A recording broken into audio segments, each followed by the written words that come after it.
Hey guys, it's your girl Aisha, aka Geek XX Chic, and we're back with another reaction to Motherland for Salem.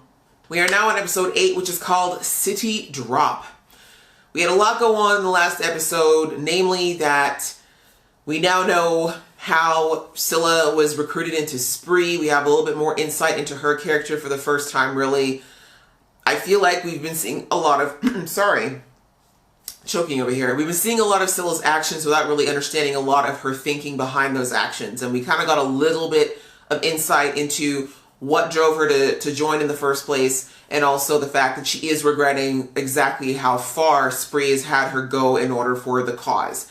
We also saw that poor Raelle is kind of having her mind played with right now because the army's refusing to let her believe what she knows to be true, which is that Scylla's still alive and that, you know, she's not nuts about how the way she disappeared.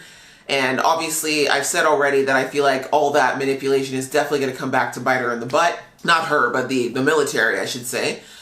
And we also had the revelation of a small colony, coven of witches, where it seems to be the origins of Alder's people. But we're picking up now. The girls are actually taking all this training that they've had over the past however many months, and we're getting to see it in action now. So I'm looking forward to that. And so, without further ado, we're going to get into this episode. But before we do, if you've been here before and you like what you see, please go ahead and click that subscribe button. It's just a way for you to know when my videos are coming up. It keeps you notified so you know exactly when the next episode of this drops. Or if there's other things you're interested in, you can see notifications for those as well.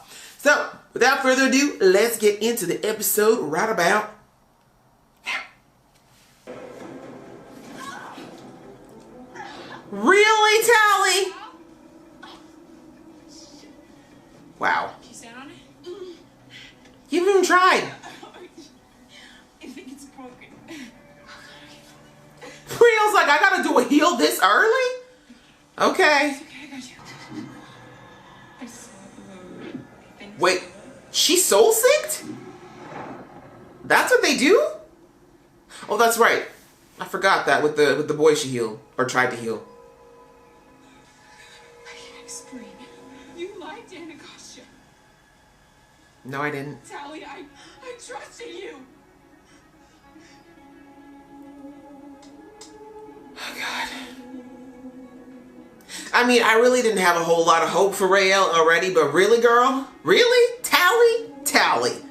Out of your whole group, if there was somebody who's going to lie to you about your girlfriend, you think Tally was the one. The girl who's still pining over her engaged, not even real ex. Okay. She had specific orders to take you somewhere called Penelope Road at 6 p.m. You were her target. But she didn't take me anywhere, Tally. She was with me right before the attack, telling me she loved me. I did it to protect you. Please, believe me. Has she ever lied to you? I don't. Fine. Be that way. Don't lie to yourself. You saw what I saw. Get away from the car! No.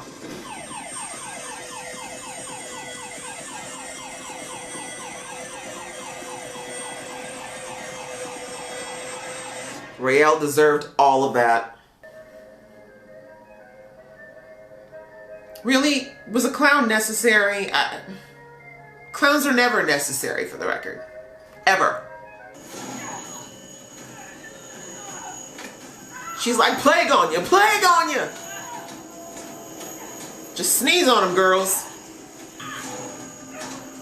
Mm-hmm. Abigail ain't ready to play with y'all today. Ooh! Okay, damn. Okay. Go room to room. Bring them back alive. And this time with no more than a whimper on them. Yes, Sajana. Don't look at me. Y'all jump me in the dark.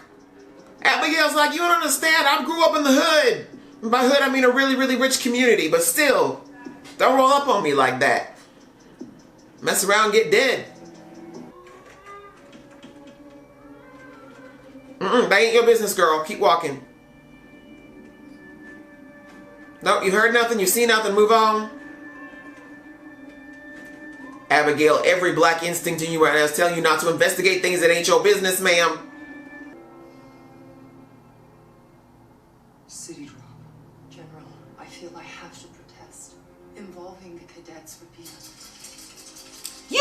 Shut up. My daughter died last time y'all didn't listen to me. She should find out. Steady. Steady. And one. You thought. Sorry, sister girl, but that was stupid. Oh, you found your brakes though. Good for you. Collar. You know what? Even if it is you.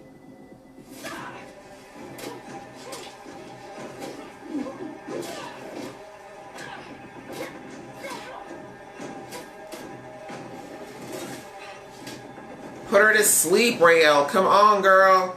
You're a witch. General, they have hostages. The mission hasn't changed. That's what I thought. Proceed. It's a crap decision, but when you think about it, it's kind of like, do you let 10 people in a van die, or do you let thousands in an airport die? Steady. Now.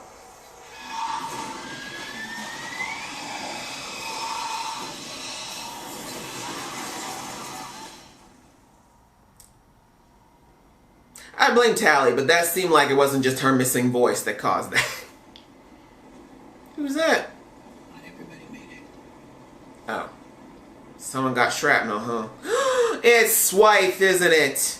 At least you made friends with her before the end.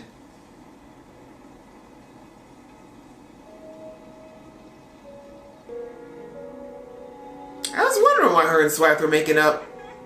Here I just thought it was growth, but I should have known.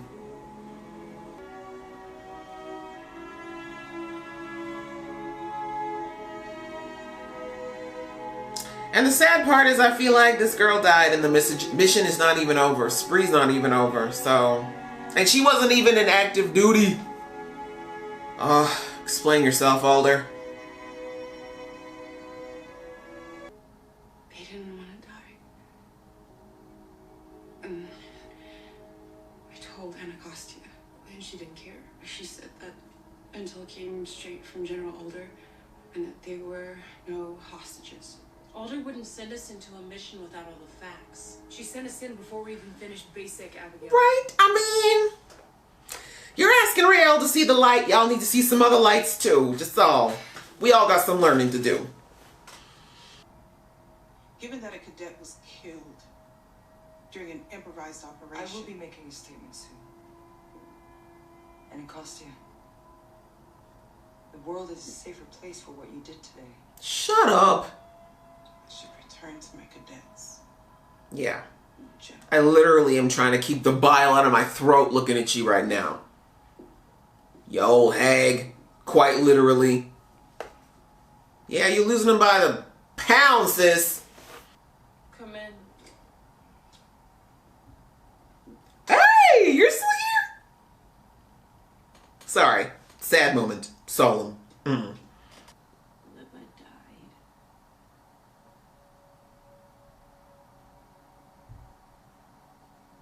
That was her name. I'm sorry. Did I give you permission to touch my leg, sir, in comfort? Well then. Just cuddle on in then.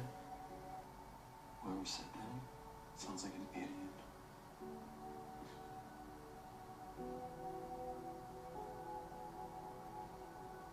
These two are cute.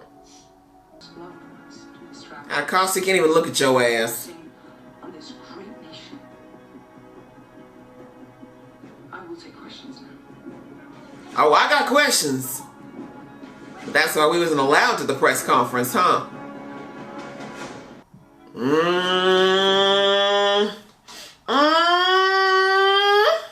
Okay, guys, that was episode 8 of Fort Salem, which was called Citydrop. And the Citydrop was walk in the park compared to what ended up happening. Whew, y'all. I think the most interesting thing about this particular episode and some of the storylines overall when it comes to our trio of leading ladies is that all of them are having their belief systems challenged. And I like that. That's really good character development, probably the best that I've seen in the season so far, to be perfectly honest. Again, I'm not saying that I hate the show or anything like that, but I feel like we kind of got a little lost for a few episodes on where our focal point was supposed to be. But we're kind of coming back to some really key things that we were introduced to back in episodes 1 and 2. So just going through each of the characters, you have Tally, who I think is probably one of the more interesting ones, because I said in the last episode that I'm a little worried that Tally might be becoming, or that her storyline might only start to be focusing on her wanting to experience the world and being in love for the first time and all that stuff. And while all that stuff is great, it's not enough, you know, comparatively to what we've got Raelle and Abigail going through. It just kind of felt like Scylla was kind of getting a little bit of, you know, the leftovers as far as character stuff. But here, Tally entered the military with, you know, her rose-colored glasses on, as I mentioned before. She very much believed in the military. She very much believed that everything about it was right and that they were fighting the good fight, and it was just full of heroes, and everybody in it was just always out to do the best thing for everyone. And unfortunately, she's learning now the hard way that the military is so much more than just the death. Obviously, the death is a really big, you know, side effect of being in the military and the trauma that comes from being in war zones. She's also starting to see the politics now. This is another massive part of war, right? War wouldn't exist without politics. Let's be perfectly honest. Like, one of the major reasons why militaries exist are because of political agendas. And Alder clearly has her own. And I've said since the beginning that I'm still not 100% sure on what Alder's angle is yet. I don't know whose side she's really on, what she's really trying to do. But, I mean, I shouldn't say that. I understand that when it comes to this, as far as lying to the press, clearly if she had admitted that she'd given an order to kill a lot, like in that little shot we saw in the show, it looked like it was only maybe about a dozen hostages. I shouldn't say only, I mean 12 lives are still 12 lives, but you get my point. It seemed like it was a small group of hostages, but then she said it was hundreds. So that's a lot. And but beyond that, if she had admitted that she had done that she had basically said, well, screw those lives, we want to get rid of, what, 4 or 5 agents of the spree? Comparatively, like, no one was going to look at that, especially considering that, you know, we saw the president in episode 1 or 2, I can't remember which one, basically telling Alder, like, people are losing faith in the military. We're not sure whether or not this situation, this accord that we made is really working out for us anymore, because spree be killing us by the hundreds, and y'all aren't really finding them or figuring it out. And this seems like it's a battle between you and the spree, but humans are getting involved. So Alder already knows she's losing favor with the general public. Not that I think they were ever necessarily fans of the witches, right? This is something that we saw Scylla kind of touch on, which is that it seems that some of the spree members are of the belief system, or maybe it's true, as I said, we don't know because we don't actually get to see any humans and find out what they actually think. But according to them, humans still don't like witches, and they still have issues with witches, and the only reason that they tolerate them is because they're in the military and using their magic to help them and to take care of them. But as I mentioned, that's not a healthy relationship. It's a one-sided relationship that's really only benefiting humans, because, yeah, these witches are basically dying in place of humans because of their magic. We've got that going on, potentially, that the humans really aren't liking the spree, that and the fact that, you know, spree is now attacking them. And now, whatever Alder's planning, whatever way she thinks she's handling this, she's alienating her fellow witches as well. Like, you're not looping in these people who are supposed to be high-ranking and people who you're supposed to be trusting as a fellow witch. You keep this wall up of I'm not going to say lies, because it's not necessarily, well, maybe it is lies, actually, because she straight up lied to the public. But anyway, she's keeping this wall up of information between her and the people who are supposed to be helping her. And that's obviously not going to work in the long term, right? Alder is looking for blind devotion when she's not giving any type of trust back, right? She wants people to trust her blindly, but she's not giving them any trust or faith in return. So she's building a whole lot of enemies at the moment. And I don't know, again, I still don't know what her deal is. I don't fully trust her my own self. I still believe she knows who and what is behind spree and that she's trying to protect them.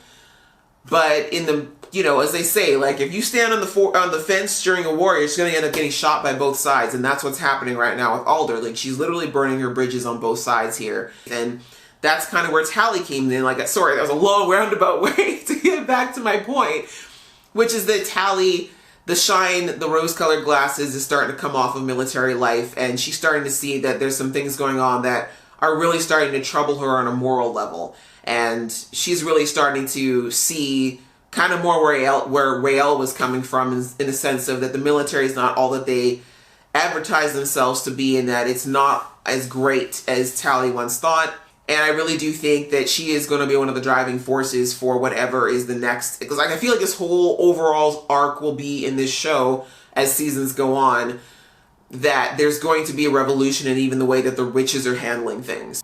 Then we go over to, we'll talk about Abigail, I guess, because hers is a little bit smaller, just in the sense that Abigail also is feeling like, okay, why would the military not be forthcoming or tell Tally not to let her know that Spree was right there at the wedding that caused the death, and nearly her death at that. And I understand why, like, it was only fair that Tally has to keep it from everybody, but again, we're already seeing that between that and the fact that they were sent into this mission as trainees, right, as recruits, I can't think of the military word right now for before you're actually like a full-fledged military person, but they're not even actual soldiers yet, but they were set into a real-life military situation. And yes, they are powerful, yes, they're strong, but as we saw, we lost people, especially when they still also have this whole other side story of people who are killing off the bellwethers, which I understand.